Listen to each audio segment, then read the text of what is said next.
नमस्कार। आज हम डिस्कस करेंगे गिरिराज पत्रिका, जो कि हिमाचल प्रदेश की साप्ताहिक पत्रिका। देखिए, गिरिराज पत्रिका डिस्कस करेंगे। हिमाचल प्रदेश की साप्ताहिक पत्रिका है अक्टूबर महीने का। गिरिराज पत्रिका का ये हमारा 4th पार्ट है। इससे पहले अक्टूबर महीने के 3 पार्ट हम डिस्कस कर चुके हैं गिरिराज पत्रिका के, और प्रीवियस जितने भी मंथ हुए हैं उन सबको हम डिस्कस कर चुके हैं। आज हम अक्टूबर महीने का 4th पार्ट जो है वो डिस्कस करेंगे। डिटेल से डिस्कस जो है वो करेंगे, और क्वेश्चन नंबर 1 से जो है डिस्कशन को स्टार्ट करेंगे। बोलते हैं recently Himachal Pradesh first digital library inaugurated इन। तो बोलते हैं कि अभी हाल ही में हिमाचल प्रदेश की पहली डिजिटल लाइब्रेरी का उद्घाटन जो है वो किया गया है। ये पहली डिजिटल लाइब्रेरी का उद्घाटन किया गया है। कहाँ पर किया गया है? हिमाचल प्रदेश के मुख्यमंत्री ने, जो कि सुखविंदर सिंह सुक्खू हैं, उनके द्वारा इस लाइब्रेरी का जो है उद्घाटन किया गया है, और बिलासपुर में जो है उसका उद्घाटन किया गया है। बिलासपुर ऑप्शन सी जो है वो सही आंसर हो जाएगा। चलो, सही बात है कि डिजिटल लाइब्रेरी का उद्घाटन बिलासपुर में किया गया है। अब देखो, यहाँ से कुछ पॉलिटिकल क्वेश्चन भी बनते हैं, यहाँ से कुछ जो है वो लाइब्रेरी से रिलेटेड क्वेश्चन भी बनते हैं। पहले तो हम लाइब्रेरी से रिलेटेड इंपॉर्टेंट क्वेश्चंस को जो है वो जानेंगे। हिमाचल प्रदेश में जो इंपॉर्टेंट लाइब्रेरी हैं उनमें एक महिमा लाइब्रेरी जो है वो आती है। ये जो महिमा लाइब्रेरी है ये डिस्ट्रिक्ट सिरमौर के नाहन में जो है वो स्थित है। नाहन में स्थित है। इस लाइब्रेरी को जो था वो कब बनाया गया था और किसके द्वारा बनवाया गया था? 1926 में ये लाइब्रेरी बनी थी। और ये लाइब्रेरी जो था वो किसके द्वारा बनवाई गई थी? ये महाराजा जो सिरमौर के हुआ करते थे, अमर प्रकाश, उनके द्वारा इस लाइब्रेरी को जो था वो बनवाया गया था। One of the oldest library है ये हिमाचल प्रदेश की। हिमाचल की जितनी भी लाइब्रेरी हैं उनमें से एक पुरानी लाइब्रेरी है ये। और आपने ध्यान रखना है कि अलग अलग लाइब्रेरीज जो हैं वो इस तरह से हिमाचल प्रदेश में हैं। जैसे कि एक मोतीलाल नेहरू सेंट्रल लाइब्रेरी भी आती है। ये मोतीलाल नेहरू लाइब्रेरी जो है वो डिस्ट्रिक्ट सोलन में जो है वो आती है, वो आपने ध्यान रखना है। अब जो डिजिटल लाइब्रेरी बिलासपुर में बनाई गई है, ये हिमाचल प्रदेश की इस तरह की पहली डिजिटल लाइब्रेरी है। नाम से ही पता चल रहा है कि डिजिटली किताबें जो हैं वो प्रोवाइड यहाँ पर करवाई जाएंगी।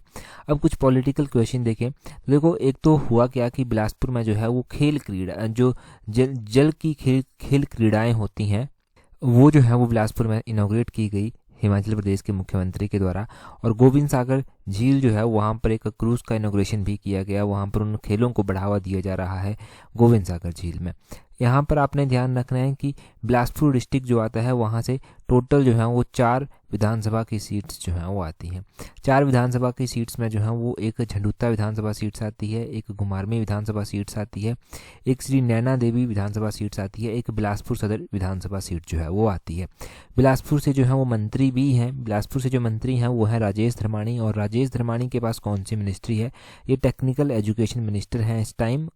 और बिलासपुर जो है वो हिमाचल प्रदेश का एक छोटा सा डिस्ट्रिक्ट है। इसका एरिया भी एग्जाम में पूछा जा सकता है कि बिलासपुर का एरिया कितना है।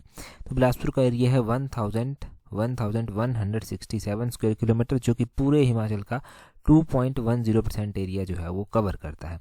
तो इतना सब बिलासपुर के बारे में ध्यान रखना है। नेक्स्ट क्वेश्चन की ओर चलते हैं। नेक्स्ट क्वेश्चन में क्या पूछा गया है? बोलते हैं recently chief minister of Himachal Pradesh inaugurated the first ATM at. तो देखो, हाल ही में हिमाचल प्रदेश के मुख्यमंत्री के द्वारा जो है वो पहला एटीएम जो है वो इनॉग्रेट किया गया है। यानी ये जो एटीएम इनॉग्रेट किया गया है, पहला एटीएम, ये उस क्षेत्र का, मतलब पूरे हिमाचल में तो आपको पता है बहुत सारे बैंक हैं, बहुत सारे एटीएम्स हैं, एटीएम मशीन्स हैं, परंतु ये उस क्षेत्र का जो है वो पहला एटीएम मशीन जो है वो है। तो डोडरा क्वार क्षेत्र की ये पहली एटीएम मशीन अभी इनॉग्रेट की गई है। इससे पहले डोडरा क्वार में एटीएम मशीन नहीं थी। ऑप्शन बी जो है वो सही आंसर हो जाएगा। अब देखो, डोडरा क्वार में जो है वो फर्स्ट एटीएम मशीन जो है वो इनॉग्रेट की गई है। डोडरा क्वार कौन से डिस्ट्रिक्ट में पड़ता है? डोडरा क्वार डिस्ट्रिक्ट शिमला में जो है वो पड़ता है। अभी चीफ मिनिस्टर का दौरा था यहाँ का। अभी डोडरा क्वार से जो है वो हिमाचल प्रदेश के मुख्यमंत्री के द्वारा जो है वो सरकार आपके द्वार जो एक कार्यक्रम चलाया गया है, इसका शुभारंभ जो है वो किया गया, इसलिए ये जो था वो चर्चा में आया था। और डोडरा क्वार में ये एटीएम जो है वो इनॉग्रेट किया गया। तो इस तरह का क्वेश्चन बन सकता है। ये क्वेश्चन इंपॉर्टेंट हो गया आपके लिए। अभी आपने साथ में ये भी ध्यान रखना है कि हिमाचल प्रदेश में अगर एटीएम्स की बात हो रही है तो एटीएम का पूरा नाम क्या होता है? एटीएम का पूरा नाम होता है automated teller machine. Automated teller machine जो है उसका पूरा नाम होता है। और जो हमारे पास डाटा अवेलेबल है उसके अकॉर्डिंग जो है वो नंबर ऑफ़ एटीएम जो मशीन्स हैं हिमाचल प्रदेश में, नंबर ऑफ़ एटीएम जो हिमाचल प्रदेश में हैं अलग अलग बैंक्स के, वो कितने हैं? 2170। 2170 हमारे पास जो है वो टोटल एटीएम है। ये 2023-24 के इकोनॉमिक सर्वे के अकॉर्डिंग जो है वो डाटा है हमारे पास। अगर हम उसी तरह देखते हैं यहाँ से नंबर ऑफ़ बैंक ब्रांचेस को भी रिवाइज़ कर लें तो जल्दी से रिवाइज़ करवाता हूँ। पीएनबी बैंक की हिमाचल प्रदेश में 350 ब्रांचेज़ हैं, और एसबीआई बैंक की, state bank bank of India की हिमाचल प्रदेश में 349 ब्रांचेज हैं। यूको बैंक की हिमाचल प्रदेश में 181 ब्रांचेज हैं। जो ग्रामीण बैंक हिमाचल प्रदेश में आता है उसकी 274 ब्रांचेज जो हैं वो आती हैं। और एटीएम जो है हिमाचल प्रदेश में वो हैं 2170, वो भी आपने ध्यान रखना है। ठीक है जी, तो इतना डाटा आपने यहाँ से नोट कर लिया, काफ़ी है एग्जाम पॉइंट ऑफ व्यू से। नेक्स्ट क्वेश्चन की ओर चलेंगे। नेक्स्ट क्वेश्चन में बोलते हैं Seema the gold medallist in the Asia level 10,000 metre race held in Hong Kong recently belong to which district of Himachal Pradesh. तो बोलते हैं कि अभी हाल ही में हांगकांग में एक आयोजित एशियाई स्तर की 10,000 मीटर दौड़ में स्वर्ण पदक विजेता है ये सीमा। ये जो है वो बोलते हैं हिमाचल प्रदेश के किस जिले से संबंध रखते हैं। तो अभी हांगकांग में जो है ये जो है वो एक स्पर्धा हुई थी 10,000 मीटर रेस की। इसमें हिमाचल प्रदेश की एक बेटी जिनका नाम सीमा है, उनके द्वारा जो है वो गोल्ड मेडल जो था वो जीता गया। ये हिमाचल प्रदेश के कौन से जिले से संबंध रखती हैं? ये चंबा जिले से संबंध रखती हैं। ऑप्शन बी जो है वो सही आंसर हो जाएगा, चंबा जिले से संबंध रखती हैं। क्वेश्चन पूछने का फॉर्मेट कुछ भी हो सकता है। पूछ सकते हैं कि हांगकांग में रिसेंटली 10,000 मीटर के एशिया लेवल के गेम्स हुए थे, इसमें किसने गोल्ड मेडल जो है वो जीता है? तो सीमा के द्वारा गोल्ड मेडल जीता गया है। कहाँ से संबंध रखती हैं? चंबा से संबंध रखती हैं। या फिर क्वेश्चन ये भी पूछ सकते हैं कि ये हुआ कहाँ पर था? हांगकांग में हुआ था। और ये चंबा के कौन से गांव से संबंध रखते हैं? चंबा के रीटा गांव से जो है ये संबंध रखती हैं। ये भी आपने ध्यान रखना है। प्रोनाउंसिएशन आप अपने हिसाब से जो है वो देख लेना। चंबा की भी अगर आप पॉलिटिकल हिस्ट्री जानते हैं तो चंबा में जो है वो कितने विधानसभा क्षेत्र जो है वो आते हैं। देखिए चंबा में जो है वो आपने ध्यान रखना है 5 विधानसभा क्षेत्र जो हैं वो आते हैं। अब ये 5 विधानसभा क्षेत्र आते हैं, इसमें जो है वो एक भरमौर आता है, एक डलहौजी आता है, एक चुराह आता है, एक भटियात आता है और एक चंबा खुद आता है। कौन कौन से? चंबा हो गया, डलहौजी हो गया, भरमौर हो गया, भटियात हो गया, चुराह हो गया। ये 5 विधानसभा क्षेत्र जो हैं वो चंबा में आते हैं। तो चंबा के इन विधानसभा क्षेत्रों के बारे में भी ध्यान रखना। हमने इससे पहले विधानसभा के क्षेत्र बिलासपुर के भी पढ़े थे कि 4 विधानसभा क्षेत्र जो हैं वो बिलासपुर में आते हैं। ठीक है जी, ये हमारा इंपॉर्टेंट डाटा है। टाइम टू टाइम रिवाइज हम इसको करते रहते हैं। अगला क्वेश्चन देखिए क्या बोलते हैं agriculture and its allied sector provide livelihood to what percentage of state's workforce. तो बोलते हैं कि कृषि और उससे संबंधित जो क्षेत्र हैं वो राज्य के कितने प्रतिशत कार्यबल को आजीविका प्रदान करते हैं। देखो एग्रीकल्चर और एलाइड सेक्टर हिमाचल की इकोनॉमी में, हिमाचल की एम्प्लॉयमेंट में जो है वो एक अहम रोल जो है वो प्ले करते हैं। और एग्रीकल्चर और उसके एलाइड सेक्टर की अगर हम बात करें तो हिमाचल में जो है ये आपने ध्यान रखना है, हिमाचल की वर्क फोर्स में जो है ये 58.71% जो है वो कंट्रीब्यूट करते हैं। 58.71% जो है वो सही आंसर होगा। गिरास पत्रिका में एक आर्टिकल आया था जिसमें अलग अलग बातें कही गई थी, परंतु हमने सिर्फ वही डाटा उठाया जो हमारे लिए एग्जाम पॉइंट ऑफ व्यू से इंपॉर्टेंट बनता है डाटा। यहाँ पर देखिए एग्रीकल्चर और एलाइड सेक्टर जो है वो हिमाचल की आजीविका में जो है वो एक इम्पॉर्टेंट रोल जो है वो प्ले करता है। और साथ में ध्यान रखना है कि 58.71% जो है वो ये स्टेट की इकोनॉमी में जो है कंट्रीब्यूट करता है, लाइवलीहुड रोजगार प्रदान करता है। और एग्रीकल्चर और एलाइड सेक्टर का अगर हम ग्रॉस स्टेट वैल्यू एडिड जिसको GSVA में देखेंगे कितना कंट्रीब्यूशन रखता है ये, तो ये 13.70% जो है वो कंट्रीब्यूट करता है। कितना? 13.70 जो है ये कंट्रीब्यूट करता है। यहाँ से ही एक और बात अगर हम जानेंगे तो हिमाचल प्रदेश का जो भी टोटल एरिया है, जिस 55,673 स्क्वायर किलोमीटर हिमाचल का टोटल एरिया है, इसमें से आपने ध्यान रखना है कि जो नेट सोन एरिया है वो कितना परसेंट है। जो नेट सोन एरिया है वो है 11.49%, इतना आपने ध्यान रखना है। साथ में आपने ध्यान रखना है कि जो फॉरेस्ट कवरेज है वो कितना है, वो है 24.55%। और लैंड जो नॉन एग्रीकल्चर यूज़ में जो है वो इस्तेमाल की जा रही है वो है 7.98%। फैलो लैंड जो है वो है 1.53%। बैरन और अनकल्टिवेटेड लैंड है 16.73%। ये भी डाटा कहीं एग्जाम में पूछा गया था, तो इस डाटा को लिख लेना, लिख के ही आपको ये समझ आएगा, सुनकर समझ नहीं आएगा। तो लिखेंगे तो ये ज़्यादा समझ आएगा। इकोनॉमिक सर्वे का इंपॉर्टेंट क्वेश्चन ये बनता है किसी भी एग्जाम में आने वाले में। अगला क्वेश्चन देखिए क्या बोलते हैं financial assistance of ₹3 lakh will be given to widowed single abandoned and disable women up to 2.5 lakhs annual income who completed how many days of working days in मनरेगा टू बिल्ड अ हाउस। तो बोलते हैं मनरेगा में कितने दिन का कार्य दिवस पूरा करने वाले विधवा, एकल, परित्यक्ता और दिव्यांग महिलाएं जिनकी वार्षिक आय 2.5 लाख तक है, उनको घर बनाने के लिए 3 लाख रुपए की आर्थिक सहायता दी जाती है। देखो हिमाचल प्रदेश सरकार कहती है कि अगर कोई महिला ऐसी है जो विधवा है या फिर एकल महिला है या फिर कोई दिव्यांग है या फिर कोई परित्यक्ता है और उसकी वार्षिक आय 2.5 लाख से कम है या फिर 2.5 लाख तक उसकी वार्षिक आय जो है वो बनती है और उसको जो है वो उसके पास अपना घर भी नहीं है, तो सरकार उसको घर बनाने के लिए 3 लाख रुपए तक की आर्थिक सहायता जो है वो देगी, ये सरकार कहती है। परंतु उसमें एक कंडीशन लगाई है कि उसको जो है वो मनरेगा में भी उसने काम किया होना चाहिए। अगर मनरेगा में उसने 100 दिनों का कार्य दिवस पूरा किया है तब उसको ये सहायता मिलेगी। तो ऑप्शन ए 100 दिन जो है वो सही आंसर हो जाएगा, 100 डे जो है वो सही आंसर हो जाएगा। ये आपने ध्यान रखना। यहाँ पर डिटेल से देख लीजिए, ये वही लिखा गया है कि मनरेगा में 100 दिन का कार्य दिवस पूरा करने वाली विधवा, एकल और परित्यक्ता और दिव्यांग महिलाओं को जिनकी वार्षिक आय 2.5 लाख तक है उनको घर बनाने के लिए 3 लाख रुपए तक की आर्थिक सहायता दी जाती है। अब क्वेश्चन पूछने वाला ये भी पूछ सकता है कि कितने लाख तक की आर्थिक सहायता दी जाती है, तो 3 लाख रुपए तक की ये आर्थिक सहायता जो है वो उनको मिलती है। कितना जी? 3 लाख रुपये। आपने ध्यान रखना है 3 लाख रुपए तक की आर्थिक सहायता मिलती है। ठीक है, ये इंपॉर्टेंट डाटा हो गया। यहाँ से इतना ही ध्यान रखेंगे, बहुत ज़्यादा डिटेल में जाने की ज़रूरत भी नहीं है, इतना काफ़ी है अगर पूछ लिया गया क्वेश्चन यहाँ से।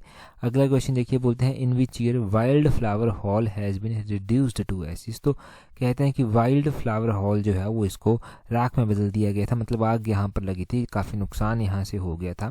तो ये कौन से ईयर की बात है कि वाइल्ड फ्लावर हॉल में जो है वो आग लगी थी? देखो वाइल्ड फ्लावर हॉल की अगर हम बात करते हैं, ये भी चर्चा में आया था, परंतु गिरिराज पत्रिका में तो नहीं था, परंतु एक न्यूज़पेपर में, डेली बेस्ड न्यूज़पेपर का ये क्वेश्चन जो है वो बनता है। वाइल्ड फ्लावर हॉल है शिमला में, शिमला में ये बिल्डिंग स्थित है और इस बिल्डिंग में आग लगी थी। ये घटना है 1993 की। ऑप्शन डी जो है वो सही आंसर हो जाएगा। अभी देखो इसको जो है Himachal Pradesh tourism development corporation के तहत रखा गया है। 1973 में ये आ गया था HPTDC के अंदर और 1993 तक जो है वो इसको जो है वो 1993 तक ये ऑपरेट करता है। फिर 1993 में एक इलेक्ट्रिकल शॉर्ट सर्किट होता है जिससे लकड़ी का बना हुआ ये बिल्डिंग जो है वो राख में तब्दील हो जाता है, काफ़ी नुकसान यहाँ से होता है। अभी चर्चा में क्यों आया वो कॉन्टेक्स्ट भी मैं बता देता हूँ, तो शायद याद रखने में ईजी हो जाए। वाइल्ड फ्लावर हॉल जो है ना, ओबराय ग्रुप आपने सुना होगा, होटल जिनके हैं ओबराय ग्रुप, उनके साथ बातचीत कर रही है सरकार इसको लेकर। तो बातचीत चल रही है क्योंकि हिमाचल प्रदेश सरकार ये कहती है कि वाइल्ड फ्लावर हॉल को सरकार अपने अधीन जो है वो ले ले, परंतु अभी तक ये केस कोर्ट में चला हुआ है। वो हमारे एग्ज़ाम पॉइंट ऑफ व्यू से इम्पोर्टेंट नहीं है। एग्ज़ाम पॉइंट ऑफ व्यू से क्या इम्पोर्टेंट है कि इसको कब ये आग लगी थी और कब ये राख में तब्दील हो गया था। ये जो वाइल्ड फ्लावर हॉल है, अगर आप इसकी हिस्ट्री देखेंगे तो ये लॉर्ड किचनर का रेजिडेंस रह चुका है 1905 में। उनके द्वारा ही जो था वो इसको बनाया गया था। कमांडर इन चीफ हुआ करते थे ब्रिटिश इंडिया के लॉर्ड किचनर, जिनके द्वारा इसको 1905 में बनाया गया था और इनके द्वारा इसको बनाया गया था लॉर्ड कर्जन के लिए जो था वो इसको बनाया गया था।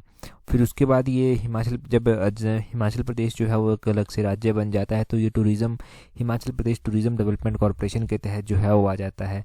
फिर उसके बाद 1993 में आग लगती है। अभी क्या इसमें डिस्प्यूट चला हुआ है ओबराय होटल को ओबराय ग्रुप्स के साथ लेकर, वो आपने पढ़ लिया कि हाई कोर्ट में याचिका दायर की गई है। एग्ज़ाम पॉइंट ऑफ व्यू से इंपॉर्टेंट चीज़ें थी कि ये बनाया किसके द्वारा गया था, लॉर्ड किचनर के द्वारा ये बनाया गया था। कब बनाया गया था? 1905 में बनाया गया था। ये किसके लिए बनाया गया था? तो लॉर्ड कर्जन के लिए बनाया गया था। लॉर्ड कर्जन वाइसराय हुआ करते थे और आपने ध्यान रखना है कि ये जो है वो 1993 में जो है वो इसमें आग लगी थी। ठीक है जी, ये इंपॉर्टेंट पॉइंट है। नेक्स्ट क्वेश्चन की ओर चलेंगे। नेक्स्ट क्वेश्चन में क्या बोलते हैं? नेक्स्ट क्वेश्चन बिल्कुल ही आसान है। बोलते हैं recently a bill was passed in Himachal Pradesh, Vidhansabha होगा यहाँ पर, Vidhansabha to increase the age of women from 18 to at the time of marriage. तो बोलते हैं कि हिमाचल प्रदेश में विवाह के समय महिलाओं की आयु 18 से बढ़ाकर कितना वर्ष किए जाने का विधेयक पारित किया गया है। देखो हिमाचल प्रदेश सरकार ने जो है ये डिसाइड किया है कि हम जो है वो एक ऐसा प्रस्ताव लेकर वो आए हैं कि जिसमें महिलाओं की जो मैरिज की एज है ना, मैरिज की एज जो है वो 18 से बढ़ा दी जाएगी। और कितनी की जाएगी? तो 18 से बढ़ाकर जो है वो उसको 21 करने का इरादा है। ये विधेयक पारित किया गया है। ऑप्शन बी जो है वो सही आंसर हो जाएगा। ठीक है, अगर हम मैरिज की ही बात करते हैं तो मैरिज से रिलेटेड क्या क्या क्वेश्चन बन सकते हैं? एक तो सिंपल सा क्वेश्चन ये बन जाएगा, हमने गिरिराज पत्रिका में पहले भी बहुत बार पढ़ रखा है। अब आप देखते हैं कि हमारे पास जो है वो 3 तरह की लिस्ट आती हैं, एक स्टेट लिस्ट आती है, एक यूनियन लिस्ट आती है, कंकरेंट लिस्ट आती है।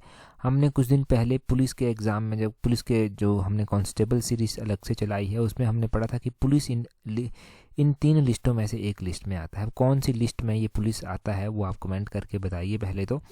परंतु हम अभी मैरिज की बात करते हैं, तो मैरिज कौन सी लिस्ट में आता है? मैरिज आता है कंकरेंट लिस्ट में। ये जो कंकरेंट लिस्ट है इसमें आता है मैरिज, और मैरिज के साथ साथ डाइवोर्स जो है वो भी कंकरेंट लिस्ट में ही जो है वो आता है। तो ये इंपॉर्टेंट पॉइंट हो गया कि मैरिज और डाइवोर्स जो है वो कौन सी लिस्ट में आते हैं। तो मैरिज और डाइवोर्स जो है वो कंकरेंट लिस्ट में जो है वो आते हैं। कंकरेंट लिस्ट में ही एजुकेशन आता है, फॉरेस्ट आता है, वेट मेजर आता है, और इस तरह की चीज़ें जो है वो कंकरेंट लिस्ट में आती हैं। हमारे पास 3 तरह की लिस्ट है, state list, union list, concurrent list. Police कौन सी लिस्ट में आता है वो आप बताएंगे। मैरिज और डाइवोर्स कौन सी लिस्ट में आता है वो कंकरेंट लिस्ट में आता है, बता दिया। कंकरेंट लिस्ट में एजुकेशन भी आता है, फॉरेस्ट भी आता है, पब्लिक जो protection of wild animal and bird होता है वो भी इसी में आता है, वेट एंड मेजर भी इसमें ही आता है। तो ये सारा भी आपने ध्यान रखना है। ये हमें तो मतलब है जीके से, हमें मतलब है रिवीजन करने से, हमें मतलब है एग्ज़ाम में क्वेश्चन क्रैक करना चाहिए, एग्ज़ाम क्वालिफाई होना चाहिए। कल ही एलाइड सर्विसेज का जो है वो रिज़ल्ट आया है, तो बहुत सारे एस्पिरेंट्स का प्रीलिम्स का एग्ज़ाम क्लियर हुआ है। अभी मेंस के लिए बहुत ही कम टाइम है, परंतु जो पहले से तैयारी कर रहे हैं उनके लिए एक बहुत अच्छी अपॉर्चुनिटी यहाँ पर है। ठीक है जी, तो इस अपॉर्चुनिटी को ज़रूर अवेल करना, अच्छे से तैयारी करना। अगला क्वेश्चन देखिए क्या बोलते हैं। अब जिनका क्वालिफाई नहीं हुआ है उनको आगे के लिए स्ट्रेटजी बनानी ही पड़ेगी, कोई ऑप्शन नहीं है, और अब पीछे का सोच के कुछ नहीं होगा। अगले एग्ज़ाम के लिए सोचना ही पड़ेगा, और उसके लिए हम एक अलग से अभी एक सीरीज़ चलाने वाले हैं बहुत जल्दी ही। उसकी जानकारी आपको हमारे चैनल पर मिलती रहेगी। बहुत सारे एस्पिरेंट्स कहते हैं कि भाई हमें नोटिफिकेशंस नहीं आती। अरे आपने चैनल को सब्सक्राइब नहीं किया होता तब नोटिफिकेशन नहीं आती, तो पहले तो चैनल को सब्सक्राइब कर दीजिए तब नोटिफिकेशन आएगी। सब्सक्राइब ऑलरेडी कर रखा है तो बेल आइकन एक होता है उसको भी प्रेस कीजिए। बेल आइकन को प्रेस करेंगे तो डेली नोटिफिकेशंस आपको मिल जाएंगी जैसे ही वीडियो अपलोड होती है। क्वेश्चन देखिए अगला, बोलते हैं Dehar project of 165 megawatt is located in which district of Himachal Pradesh. तो हिमाचल प्रदेश में ये एक प्रोजेक्ट है देहर परियोजना। ये देहर परियोजना बोलते हैं 165 मेगावाट की जो परियोजना है, अब ये कौन से ज़िले में स्थित है? बोलते हैं ये परियोजना जो है वो मंडी ज़िले में स्थित है। कौन से ज़िले में? मंडी ज़िले में स्थित है।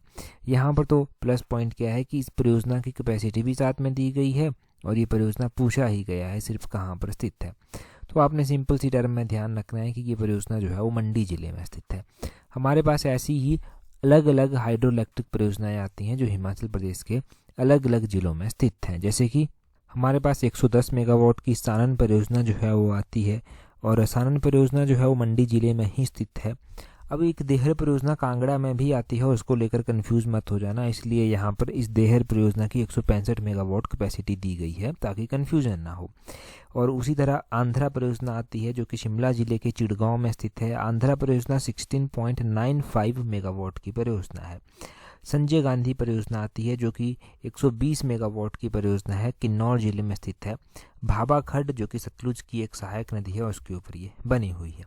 कॉल डैम परियोजना आती है, ये बिलासपुर जिले में स्थित है, सतलुज नदी पर बनी हुई है और 800 मेगावाट की ये परियोजना है। करछम वांगटू परियोजना आती है, किन्नौर जिले में स्थित है, सतलुज रिवर बेसिन पर ये बनी हुई है, 1000 मेगावाट की ये परियोजना है। रोंगटोंग परियोजना आती है जो कि लाहौल स्पीति में स्थित है, लाहौल स्पीति में स्थित है, 2 मेगावाट की ये परियोजना जो है वो आती है। नाथपा झाकड़ी परियोजना जो है वो आती है। नाथपा झाकड़ी परियोजना जो है वो किन्नौर में स्थित है और 1500 मेगावाट की ये परियोजना है।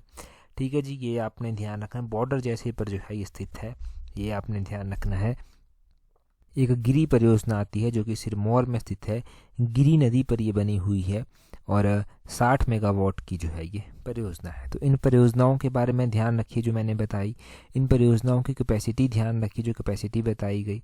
ठीक है जी, तो ये भी इम्पोर्टेंट है। अगला क्वेश्चन देखिए क्या बोलते हैं world polio day every year observed on. तो वर्ल्ड पोलियो डे भी मनाया जाता है। वर्ल्ड पोलियो डे जो है वो कब मनाया जाता है? हर साल। वर्ल्ड पोलियो डे प्रत्येक वर्ष जो है वो 24 अक्टूबर को जो है वो मनाया जाता है। ऑप्शन डी सही आंसर हो जाएगा। अब 24 अक्टूबर को वर्ल्ड पोलियो डे जो है वो मनाया जाता है। इसकी थीम क्या रखी गई थी 2024 में?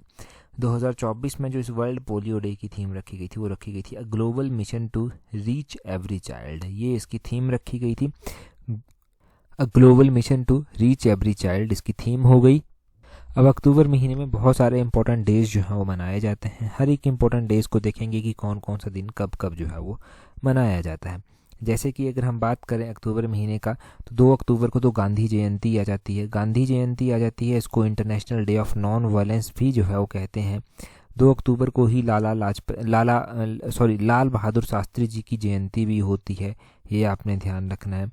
और 2 अक्टूबर के बाद जो है वो 5 अक्टूबर को जो है वर्ल्ड टीचर डे जो है वो मनाया जाता है। 5 अक्टूबर के बाद 7 अक्टूबर को वर्ल्ड कॉटन डे जो है वो मनाया जाता है। 8 अक्टूबर को इंडियन एयर फोर्स डे जो है वो मनाया जाता है। 9 अक्टूबर को वर्ल्ड पोस्टल डे मनाया जाता है। 10 अक्टूबर को नेशनल पोस्ट डे मनाया जाता है। 9 अक्टूबर को वर्ल्ड पोस्टल डे मनाया जाता है और 10 अक्टूबर को नेशनल पोस्ट डे मनाया जाता है। 10 अक्टूबर को ही वर्ल्ड मेंटल हेल्थ डे भी जो है वो मनाया जाता है। और उसी तरह आपने ध्यान रखना है international day of girl child, ये मनाया जाता है 11 अक्टूबर को, और ये बहुत बार एग्ज़ाम में पूछा भी जाता है। ठीक है जी, ये कब मनाया जाता है ये ध्यान रखें। उसी तरह उसके बाद जो है वो इम्पोर्टेंट डे आता है ग्लोबल हैंड वॉशिंग डे, 15 अक्टूबर को मनाया जाता है। वर्ल्ड स्टूडेंट डे भी आता है, वर्ल्ड स्टूडेंट डे 15 अक्टूबर को ही मनाया जाता है। 16 अक्टूबर आता है, 16 अक्टूबर को वर्ल्ड फूड डे मनाया जाता है। 16 अक्टूबर को वर्ल्ड फूड डे मनाया जाता है और फूड एंड एग्रीकल्चर ऑर्गेनाइजेशन की स्थापना 1945 में जो था वो की गई थी। और उसी तरह आपने ध्यान रखना है कि उसके बाद 20 अक्टूबर को वर्ल्ड स्टैटिक्स डे जो है वो मनाया जाता है। और आपको पोलियो डे का पता चल गया। 21 अक्टूबर को हमने पढ़ा है पुलिस कमेमोरेशन डे। तो क्वेश्चन बन सकता है कि पुलिस कमेमोरेशन डे कब मनाया जाता है, तो ये 21 अक्टूबर को मनाया जाता है। 24 अक्टूबर को जो है वो यूनाइटेड नेशन डे भी मनाया जाता है, ये ध्यान रखें। यूनाइटेड नेशन डे कब मनाया जाता है? 24 अक्टूबर को ही मनाया जाता है। इसका तो शायद मैंने टेलीग्राम पर क्विज भी आपके साथ शेयर किया था। और उसके बाद राष्ट्रीय एकता दिवस, जिसको नेशनल यूनिटी डे कहते हैं, वो मनाया जाता है 31 अक्टूबर को। तो 31 अक्टूबर का ये दिन भी आपने ध्यान रखना है। तो ये सारे कुछ इंपॉर्टेंट डेज अक्टूबर महीने के हो गए, जो बहुत ही ज़्यादा इम्पोर्टेंट हैं एग्ज़ाम पॉइंट ऑफ व्यू से। अब हम वन लाइनर क्वेश्चन देखेंगे, परंतु उससे पहले अगर आपने हमारा व्हाट्सएप ग्रुप ज्वाइन नहीं किया हुआ है तो व्हाट्सएप ग्रुप ज्वाइन कर लें। व्हाट्सएप ग्रुप का लिंक नीचे डिस्क्रिप्शन बॉक्स में दिया गया है। ठीक है जी, पहला क्वेश्चन देखिए, बोलते हैं सुप्रसिद्ध लदराचा मेला, लदराचा होगा यहाँ पर, लदराचा मेला हिमाचल प्रदेश के किस जिले में आयोजित किया जाता है? तो लाहौल स्पीति में ये आयोजित होता है। ये आपको पता है, लाहौल स्पीति में लदराचा मेला जो है वो मनाया जाता है। आगे बोलते हैं किस राजा के शासनकाल के दौरान कहलूर में झुग्गा आंदोलन हुआ था? कहलूर में झुग्गा आंदोलन अमरचंद के कार्यकाल के दौरान हुआ था। हमने बहुत बार पढ़ा है इस झुग्गा आंदोलन के बारे में कि लोगों ने झुग्गियों के बीच में खुद को रख के झुग्गियों को आग लगा दी थी, तो इसलिए इसका नाम झुग्गा आंदोलन पड़ा था। ये हुआ कौन से ईयर में था, वो आप कमेंट करके जो है वो बताएंगे कौन से ईयर में ये हुआ था।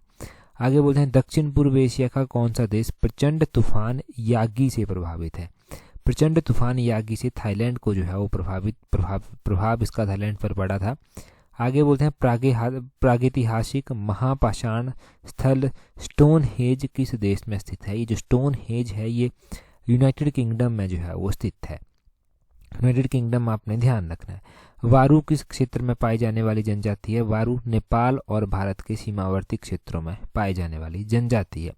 भूटान के जो प्रधानमंत्री हैं वो कौन है? वो हैं सोरिंग तोब्गे, वो आपने ध्यान रखने हैं।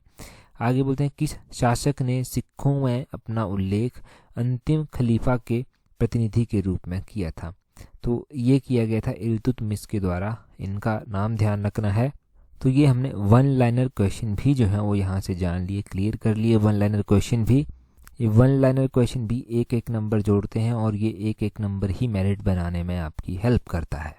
अगला क्वेश्चन देखिए, अगले क्वेश्चन में बोलते हैं Wazir Ram Singh Pathania belongs to which of the following princely state?